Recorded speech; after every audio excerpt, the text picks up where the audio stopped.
Yo, halo guys, bisa nggak sih rakit PC dengan dana 5 jutaan? Dapatnya RTX?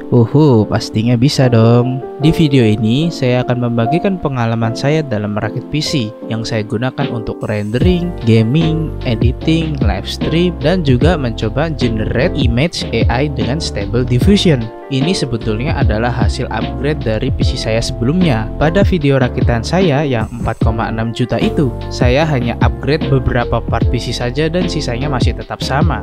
Untuk racikan saya yang pertama yaitu prosesor. Di sini saya menggunakan prosesor Ryzen 5 3500X yang saya dapatkan di Tokopedia dengan harga 770.000. Ya, walaupun kondisinya bekas, prosesor ini masih normal dan tidak memiliki kerusakan saat saya membelinya secara bekas. Prosesor ini memiliki 6 core dan juga 6 thread. Performanya sama dengan Intel i3 generasi ke-10 dan juga setara dengan Intel i5 generasi ke-9. Bahkan Ryzen 5 3500X ini masih bisa head to head dengan Intel i3 generasi ke-12. Untuk motherboard, saya masih menggunakan rakitan yang sama dengan sebelumnya, yaitu motherboard dengan tipe A520M dari Biostar. Saya mendapatkan motherboard ini dengan harga 650.000. Saya waktu mendapatkan motherboard ini hoki ya, soalnya motherboard ini hanya dipakai sebentar oleh user sebelumnya dan masih ada garansi resminya. Lanjut untuk RAM, masih sama dengan rakitan saya sebelumnya. Saya menggunakan RAM dari HyperX dengan kapasitas 16GB, sudah dual channel dengan kecepatan 266 MHz. RAM ini saya dapatkan dengan harga 410.000 saja. Lalu untuk HSF, ini saya beli baru dari merek PC cooler Paladin EX400S. Kenapa saya memilih ini? Karena dia sudah 4 heat pipe dan harganya di bawah 250.000. HSF ini saya dapatkan di harga 242.000. PC cooler Paladin EX400 ini sudah mampu untuk mendinginkan suhu dari Ryzen 5 3500X ini. Karena seri X pada AMD itu tergolong prosesor yang panas, jadi tidak bisa asal memilih HSF yang sembarangan. Lanjut untuk VGA, saya ambil dari kubu hijau yaitu RTX 2060 dari merek FGA dengan VRAM-nya 6GB. Saya dapatkan VGA ini dengan harga 2.250.000. Ini saya juga membelinya secara bekas dan kondisinya normal serta segel ya. Tapi walaupun begitu, saya memutuskan untuk repasta VGA ini karena dari awal pembuatan di tahun 2019 VGA ini belum pernah dibongkar oleh user sebelumnya. Jelas karena VGA ini masih segel, dan di saat saya repasta, pasta di VGA ini sudah kering. Akhirnya saya memutuskan untuk repasta untuk perawatan VGA ini agar lebih baik dan tentunya lebih adem serta suhunya lebih stabil ya. Lalu untuk sumber dayanya bagaimana? Untuk jantung PC ini bagaimana? Oke, saya tidak memilih asal-asalan ya. Saya memilih dari VSP HP Pro 550W 80 plus bronze. Saya mendapatkan PSU ini dengan harga 485.000. Kondisinya bekas. Walaupun bekas, PSU ini masih ada garansi resminya. VSP HP Pro juga sudah memiliki 4 proteksi lengkap, yaitu OCP, OVP, OPP, dan juga SCP. Untuk penjelasan jelasnya kalian bisa cek dari website resmi FSP. Lalu untuk penyimpanan saya mengambil SSD dan juga HDD. Untuk SSD pastinya saya menyarankan membeli baru, dan di sini saya juga membeli baru. Saya mengambil dari merek Kyo Kaizen dengan kapasitas 256GB. Dengan sudah Gen 3x4, SSD ini juga sudah garansi 5 tahun dengan harga 302.000-an saja. Dan untuk penyimpanan game saya tetap mengambil HDD karena untuk menjangkau harga dengan kapasitas 500GB dengan harga 109.000 saja. Lalu part terakhir yaitu casing. Saya masih menggunakan casing yang sama dengan rakitan saya sebelumnya, yaitu Phanteks CG78 dengan bonus 4 fan FRGB. Jadi RGB nya sudah fix, tidak bisa diatur. Saya mendapatkan casing ini dengan harga 300.000 saja. Tapi ya lumayan lah, dengan harga 300.000 dapat casing mid tower serta gratis 4 fan RGB. Lumayan bisa menambahkan airflow untuk PC ini. Dari keseluruhan komponen rakitan yang saya sebutkan, rata-rata saya membeli part secara bekas. Kenapa bekas? Karena yang pertama yaitu menghemat budget. Di sini karena budget saya yang pas-pasan. Kedua, saya sebelumnya pernah ada pengalaman merakit PC, jadi saya tahu part PC itu baik atau tidaknya.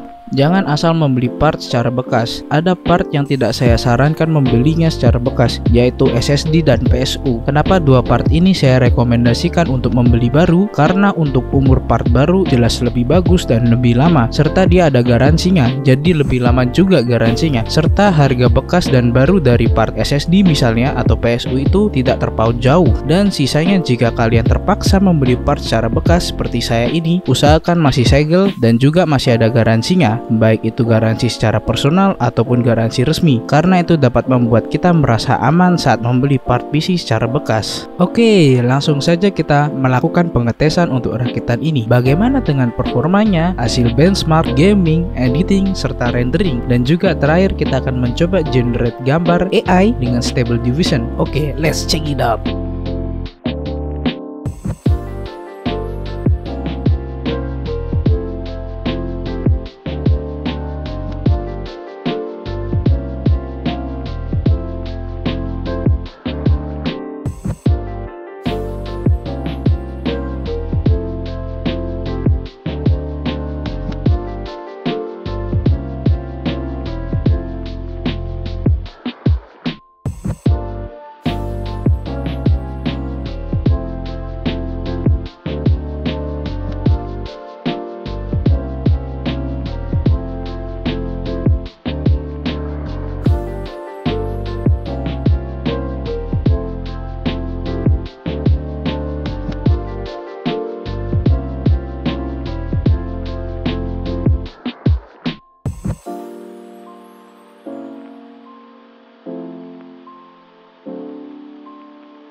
Dari hasil pengetesan ada beberapa game yang saya tidak mainkan karena PC ini saya gunakan kebanyakan untuk rendering serta 3D modeling dengan Blender. Jadi saya mohon maaf atas hal itu. Saya ucapkan terima kasih bagi kalian yang sudah menonton video saya hingga habis dan sudah mensupport channel saya yang masih kecil ini. Terima kasih. See you in the next video. Bye bye guys.